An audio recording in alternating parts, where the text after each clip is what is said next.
سوال یہ پوچھا گیا ہے کہ رمضان مبارک میں حیض روکنے والی دوائی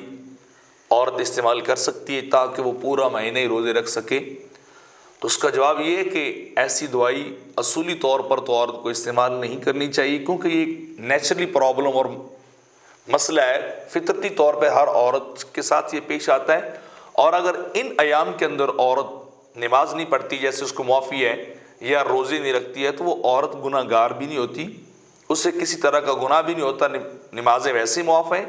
البتہ روزوں کو حکم یہ ہے کہ وہ باقی ایام میں جتنے دن اس کو مینسز جاری رہے ہیں، بلڈ جاری رہا ہے، وہ ان کی جگہ پہ اتنے ایام کے روزے رکھ لے اور ان کی قضا ہو جائے گی، تو عورت کو پورا ثواب جو ہے وہ مل جائے گا۔ تو ایسا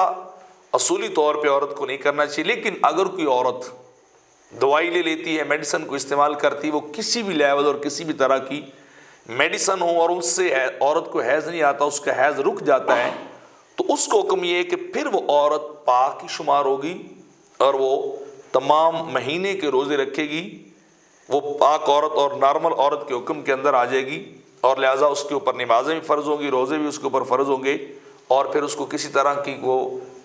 قضا کی طرف بھی جو نہیں جایا جائے گا، چونکہ وہ روزے رکھے گی۔ تو لہٰذا اگر کوئی عورت ایسا کر لیتی ہے تو وہ روزے رکھ سکتی ہے، اور اس کے اوپر روزے پراپر 1 مہینے کے فرض ہو جائیں گے۔